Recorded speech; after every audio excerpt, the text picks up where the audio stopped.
नमस्कार, आप देख रहे हैं सिरोही टुडे। मैं हूं विक्रम राठौड़। आज हमारे साथ में मौजूद है सिरोही कांग्रेस जिला अध्यक्ष और सिरोही से विधानसभा प्रत्याशी रहे श्री जीवाराम जी आर्य। आज हम उनसे बात करेंगे कि देश में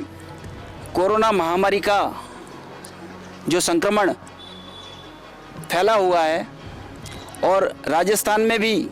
कई गांव उसके चपेट में आ गए हैं, इसके चलते कांग्रेस पार्टी और सिरोही जिले में किस प्रकार से उस कोरोना महामारी के संक्रमण को रोकने में प्रयास किए जा रहे हैं, आइए हम जीवाराम जी से बात करते हैं। जीवाराम जी, कांग्रेस पार्टी की ओर से राजस्थान के अंदर किस प्रकार से प्रयास किए जा रहे हैं, जिस प्रकार से हर गांव के अंदर कोरोना का संक्रमण फैल रहा है? प्रदेश में कोरोना बीमारी को लेकर के जो बेहतर प्रबंधन राजस्थान सरकार ने किया और उस प्रबंधन में कांग्रेस पार्टी की तरफ से भी प्रत्येक जिले के अंदर कंट्रोल रूम स्थापित किए गए और कोरोना में लोगों को किसी तरह की तकलीफ नहीं हो, उसके लिए सभी कांग्रेस के लोग एकजुट होकर के मिल कर के लोगों के साथ में खड़े रह कर के और लोगों को हर संभव सहयोग करने का पूरा प्रयास किया। केंद्र की सरकार के नकारात्मक रवैये के बावजूद मैं राजस्थान के मुख्यमंत्री आदरणीय अशोक जी गहलोत साहब को और प्रदेश कांग्रेस कमेटी के अध्यक्ष और उप मुख्यमंत्री सचिन जी पायलट साहब को इस बात के लिए बहुत बधाई देता हूं कि उन्होंने कोरोना के इस संकट में प्रदेश की जनता को किसी तरह की तकलीफ नहीं होने दी और प्रदेश की अंदर जो रोजगार को लेकर के समस्या बनी हुई थी, उस रोजगार के संकट को समझते हुए सबसे पहले देश के अंदर राजस्थान के अंदर मई अप्रैल माह के दूसरे पखवाड़े के अंदर ही इस तरह के प्रबंधन शुरू किए गए कि लोगों को रोज़गार मिले और रोज़गार गारंटी योजना के तहत मांग के अनुसार काम शुरू किए गए। आज मैं बड़े ही फक्र के साथ कहता हूं कि राजस्थान के अंदर 42 लाख परिवार जो है वो इसका लाभ ले रहे हैं और जो प्रवासी लोग प्रदेश के अंदर आए हैं उन प्रवासियों को भी रोज़गार की सुविधा उपलब्ध कराई जा रही है। सर, जो प्रवासी बाहर से जो आए हैं, क्योंकि सर राजस्थान से बाहर अन्य राज्यों में कई प्रवासी ऐसे जो अपना काम धंधा और रोजगार के हिसाब से गए हुए थे, लेकिन कोरोना महामारी के हिसाब से उनको वापस राजस्थान में आना पड़ा। तो उन प्रवासियों के लिए और प्रवासियों के रोजगार के लिए या प्रवासियों को चिकित्सा सुविधा या उनके संक्रमण को रोकने के लिए कांग्रेस पार्टी की तरफ से क्या उपाय किए? सरकार और पार्टी की तरफ से कोरोना संक्रमण को रोकने के लिए प्रवासियों को अपने गृह स्थान पर आने के लिए जो प्रयास किए गए उसकी आप और हम सब लोग जानते हैं। बहुत बेहतर प्रबंधन किया गया। उनको प्रदेश के अंदर लाने के लिए जो व्यवस्था है कांग्रेस पार्टी ने करी वो भी आप और हम सब लोग जानते हैं। और उनके जहाँ से वो आ रहे थे वहाँ से उनको आने में भी कई तरह की तकलीफ हो रही थी। उनके अंदर किसी तरह का कोरोना का संक्रमण नहीं हो तो उसकी भी जांच की माकूल व्यवस्था प्रदेश के बॉर्डर पर की गई थी। और जैसा आप जानते हैं कि सिरोही ज़िले से राजस्थान के अंदर प्रवेश के 2 स्थान जो है वो नेशनल हाईवे से जुड़े हुए हैं। इधर मंडार का जो प्रवेश है वहाँ से और इधर मावल बॉर्डर का जो प्रवेश है, इन दोनों जगह से राजस्थान के अंदर करीब 16 लाख लोगों ने प्रवेश किया है, जिनकी बाकायदा सरकार ने वहाँ पर चेक पोस्ट लगा करके एंट्री करी है और उनकी स्क्रीनिंग करी गई है। इसके बावजूद भी बहुत सारे लोग जो है वो दूसरे प्रदेशों, गुजरात में, महाराष्ट्र में, तमिलनाडु में, जहाँ पर कोरोना का संक्रमण फैला हुआ था, वहाँ से भी बहुत सारे लोग हमारे यहाँ पर प्रदेश में आए हैं और उनके आने के बाद में सिरोही जिला जो ग्रीन जोन में था, उसके ग्रीन जोन के स्थान पर उसमें कोरोना के पॉजिटिव केस जो आए और उनकी ट्रीटमेंट करके अभी आपको इस बात की भी जानकारी होगी कि सिरोही ज़िले के अंदर बहुत ही त्वरित गति से उनके इलाज की व्यवस्था की गई। और वैसे तो 14 दिन का प्रावधान है कि 14 दिन तक इसका संक्रमण रहता है, लेकिन हमारे ज़िले के अंदर 8 दिन में, 9 दिन में, 10 दिन में ही कोरोना के जो पॉजिटिव संक्रमित लोग हैं वो वापस नेगेटिव हुए हैं, उनकी रिपोर्टें नेगेटिव आई है और उनको 56 ऐसे लोगों को कल तक अपन वापस उनके घर भेज चुके हैं। तो कोरोना बीमारी को लेकर के राजस्थान की सरकार और कांग्रेस पार्टी बहुत ही गंभीर है और हमारी राष्ट्रीय अध्यक्ष सोनिया गांधी जी ने भी समस्त प्रदेश के कांग्रेस के अध्यक्षों के माध्यम से ब्लॉक स्तर पर, नगर स्तर पर, वार्ड स्तर पर, ग्राम इकाई स्तर पर कांग्रेस के लोगों को इस बात का संदेश दिया था कि वो इस कोरोना बीमारी के अंदर लोगों के साथ खड़े रहे, लोगों के मददगार बने, लोगों को सहायता हो, लोगों को किसी तरह की तकलीफ नहीं हो, लोगों को राशन की सामग्री मिले, लोगों को रोज़गार मिले, लोगों को खाने पीने के मामले में किसी तरह की कोई असुविधा नहीं हो, उसका पूरा ध्यान रखें। उस पर पार्टी ने बहुत ही बेहतरीन काम किया है। मैं कांग्रेस के एक सिपाही को उस बात के लिए धन्यवाद और बधाई देता हूँ।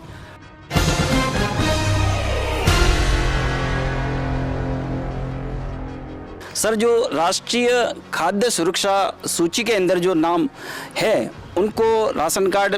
में निःशुल्क गेहूं वितरित किए जा रहे हैं राशन की दुकान से, लेकिन जो प्रवासी बंधु आए हैं उनके लिए राजस्थान सरकार द्वारा क्या व्यवस्था की गई? इसकी घर घर से सर्वे करवा लिया गया है और उसकी सूची बन गई है और जितने प्रवासी बाहर से आए हैं उन सब प्रवासियों को मई और जून माह का जो गेहूं है और चना है वो 15 जून तक सरकार जो है वो सबको उपलब्ध करवाएगी। प्रति व्यक्ति 10 किलो अनाज उनको दिया जाएगा ताकि उनको किसी तरह की राशन की समस्या का सामना नहीं करना पड़ा है। सर, जो अभी मनरेगा का जो कार्य चल रहा है, कई जगह ऐसा देखा गया है कि सरकारी गाइडलाइन के अनुसार वहाँ पर जो व्यवस्थाएं होनी चाहिए वो व्यवस्थाओं में कहीं ना कहीं कमी पाई गई है, तो उसके बारे में आप क्या कहना चाहेंगे? मैं खुद भी कई कामों पर गया हूँ, मैंने ये देखा है कि कई जगह पर छाया को लेकर के बड़ी प्रॉब्लम होती है और उसके लिए छाया को लेकर के, चिकित्सा को लेकर के, बच्चों के झूलों को लेकर के, पानी पीने के पानी को लेकर के, तो हमने अधिकारियों से इस संबंध में चर्चा करी है और उनसे इस बात के लिए इनको कहा है कि भाई आप इसको इंश्योर करें कि सभी जगह पर छाया की व्यवस्था हो, सभी जगह पर छोटे अगर बच्चे हैं तो झूलों की व्यवस्था हो, लोगों के बैठने के लिए दरियों की व्यवस्था हो, चिकित्सा सुविधा के लिए उस क्षेत्र की एएनएम को, उस क्षेत्र के हॉस्पिटल के कर्मचारियों को इसके लिए बाध्य किया जाए कि वो प्रतिदिन वहाँ पर साइट पर जाएं और जो उस गाइडलाइन के अनुसार जो सुविधाएं मजदूरों को मिलनी चाहिए वो सुविधाएं उपलब्ध कराने का हम भरसक कोशिश कर रहे हैं।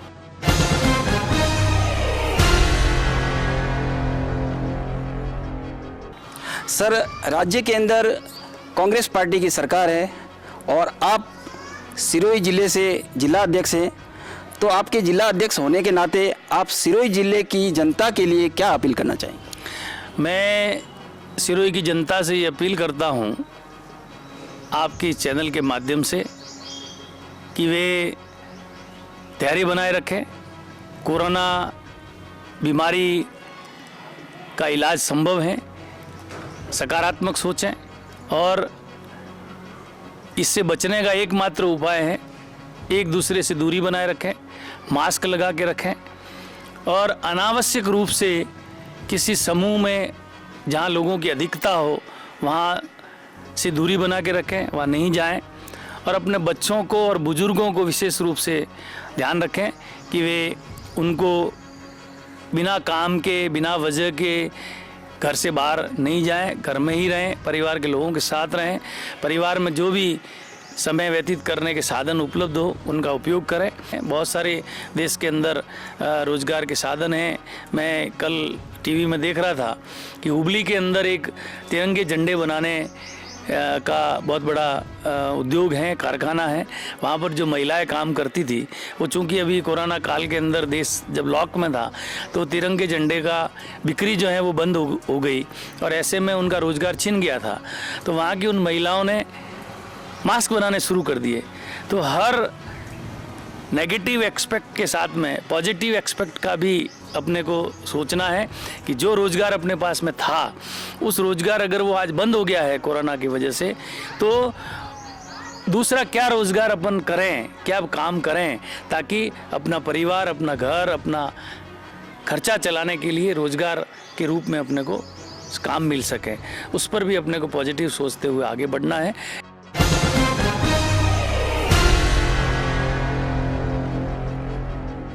सर, अभी देश के प्रधानमंत्री जी नरेंद्र मोदी जी ने एक आह्वान किया है कि आत्मनिर्भर बनना पड़ेगा, और इस आत्मनिर्भर भारत के बारे में आपका क्या कहना है? भारत को आत्मनिर्भर बनाने के लिए आज़ादी से लेकर के अब तक की जितनी भी सरकारें आई हैं उन्होंने काम किया है। मैं माननीय प्रधानमंत्री नरेंद्र मोदी साहब को इस बात के लिए नसीहत देना चाहता हूं कि वो जिस तरह से देश का कांग्रेस के शासनकाल में विकास हुआ, देश आगे बढ़ा। जब आप और हम सब जानते हैं कि वे जब हम 1947 में आज़ाद हुए थे तब देश के अंदर क्या स्थितियां थी, और पंडित जवाहरलाल नेहरू ने, इंदिरा गांधी ने, लाल बहादुर शास्त्री ने, राजीव गांधी ने जिस तरह से इस देश को आगे बढ़ाया, विकास किया, देश के अंदर शिक्षा के, उच्च शिक्षा के नए नए आयाम स्थापित किए, कारखाने लगाए, रेलवे को आगे बढ़ाने का काम किया, तमाम देश के अंदर विकास के काम को आगे बढ़ाया। और हमारे प्रधानमंत्री जी जो हैं उन सब विकास कार्यों को अब ठेके पर दे रहे हैं, बेचने का काम कर रहे हैं। तो मैं उनसे ये अपील करना चाहूँगा कि वो उनको बेचने की बजाय देश के अंदर उनको और बेहतर बनाने का काम करें। और जिस तरह से एक पूंजीपतियों के साथ में उनका जो कोलैबोरेशन है, उनका जो जुड़ाव है, और उन पूंजीपतियों को ही पूंजीपति बनाने का जो उनका लक्ष्य चल रहा है, और पिछले 6 साल में हमने देखा है कि देश के अंदर एक भी कंपनी उन्होंने नहीं बनाई, और 23 जो देश के संस्थान थे वो लोगों को बेच दिए, लोगों को, प्राइवेट लोगों को उनको देकर के उनकी कमाई बढ़ाने का काम किया। बड़े दुख के साथ मैं आपके चैनल के माध्यम से सिरोही टुडे के माध्यम से कहना चाहूँगा कि देश के राजधानी में जो लाल किला है वो एक ऐतिहासिक इमारत है, और उस लाल किले को भी देश के लोग 10 रुपये में जाकर के देख करके आते थे, और वो पुरातत्व विभाग के माध्यम से वो 10 रुपया भी आता था तो वो उसके विकास के लिए लगता था। आज उसको भी इन्होंने एक निजी संस्था को दे दिया, प्राइवेट संस्था को दे दिया, जिसने उसका रेट बढ़ा करके 10 गुना कर दिया है ताकि वो कमा सकें। तो इस तरह की जो सत्ता पाने के बाद में देश की जनता के साथ में आप खिलवाड़ कर रहे हो, उससे आपको बाज आना चाहिए। और जिस तरह से 6वां साल दूसरा जो मोदी सरकार का कार्यकाल है, उसका पहला साल पे इन्होंने वर्चुअल रैलियां करने का जो फैसला किया है, मैं उनसे कहना चाहूँगा, भाजपा के हमारे मित्रों से, कि वो इस तरह की रैलियां करने की बजाय अपने घर से निकलें, बाहर निकलें, लोगों के सेवा के काम करें, लोगों को जो आवश्यकता है उन आवश्यकताओं की पूर्ति के लिए काम करें। ये जश्न तभी मना पाएंगे जब देश की जनता सुखी होगी। जिस तरह से कांग्रेस के एक सिपाही को आपने देखा, हमने दुनिया ने देखा कि हमने मजदूरों के लिए, हमारी राष्ट्रीय महामंत्री प्रियंका गांधी जी ने जिस तरह से बसें लगाई, उन बसों के नंबर दे दिए, उनके भुगतान किसने किया, वो मांगा तो वो दे दिया। तो उन्होंने उस पर किस तरह से राजनीति की, मजदूरों के हित में जो काम किए उस पर भी वो सब जानते हैं देश के अंदर लोग। लेकिन मैं हमारे भाजपा के मित्रों से कहना चाहता हूं कि वे इन सारी चीज़ों से बाज आएँ और लोगों की सेवा में लगें। आप चूँकि सत्ता में हैं, आपके विचारधारा की, जहाँ आपकी पार्टी की सरकारें नहीं है, वहाँ की राज्य सरकारों को भी आप खुले दिल से मदद करें ताकि वो उनके प्रदेश के लोगों की मदद कर सके। यही मैं उनको कहना चाहूँगा।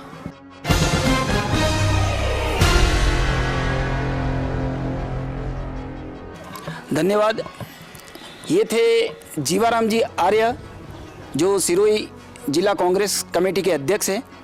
और सिरोही विधानसभा के पूर्व प्रत्याशी भी रह चुके हैं। सिरोही टुडे न्यूज़ में आज उन्होंने बताया मनरेगा, कोरोना, प्रवासी बंधु और कांग्रेस पार्टी राजस्थान और जिलों के अंदर किस प्रकार से कार्य कर रही है। कैमरामैन हितेश माली के साथ विक्रम राठौड़, सिरोही टुडे।